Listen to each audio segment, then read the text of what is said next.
ಕಾಡಾನೆಯೊಂದು ಸುಮಾರು 20 ಅಡಿಗಿಂತಲೂ ಹೆಚ್ಚು ಆಳವಿರುವ ಪಾಳು ಬಿದ್ದ ಬಾವಿಗೆ ಬಿದ್ದ ಘಟನೆ ಸುಳ್ಯ ತಾಲೂಕಿನ ಪೆರಾಚೆ ಸಮೀಪ ಕಲ್ಲರ್ಪೆಯಲ್ಲಿ ನಡೆದಿದೆ. ಅರಣ್ಯದಂಚಿನ ತೋಟದಲ್ಲಿರುವ ಪಾಳು ಬಿದ್ದ ಬಾವಿಗೆ ಕಾಡಾನೆ ಕಳೆದ ರಾತ್ರಿ ಬಿದ್ದಿದೆ. ಕಾಡಿನಿಂದ ನಾಡಿಗೆ ಬಂದ ಆನೆ ಆಯತಪ್ಪಿ ಬಾವಿಗೆ ಬಿದ್ದಿದೆ. ಕ್ರೇನ್ ಸಹಾಯದಿಂದ ಆನೆಯನ್ನ ಮೇಲೆತ್ತಲು ಅರಣ್ಯ ಇಲಾಖೆ ಮುಂದಾಗಿದೆ.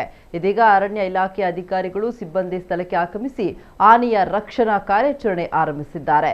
ಬಾವಿಯ ಒಂದು ಬದಿಯಿಂದ ಜೆಸಿಬಿ ಬಳಸಿ ಆಳ ಮಾಡಿ ಆನೆಯನ್ನ ಮೇಲಕ್ಕೆ ತರುವ ಪ್ರಯತ್ನ ಕೂಡ ನಡೆಸಲಾಗ್ತಾ ಇದೆ. ಸುಳ್ಯ ಎಸಿಎಫ್ ಪ್ರಶಾಂತ್ ಕುಮಾರ್ ಪೈ, ಪುತ್ತೂರು ವಲಯ ಅರಣ್ಯಾಧಿಕಾರಿ ಕಿರಣ್ ಬಿಎಂ ಮತ್ತಿತರರು ಸ್ಥಳಕ್ಕೆ ಆಗಮಿಸಿ ಕಾರ್ಯಾಚರಣೆಗೆ ಮಾರ್ಗದರ್ಶನ ನೀಡ್ತಾ ಇದ್ದಾರೆ.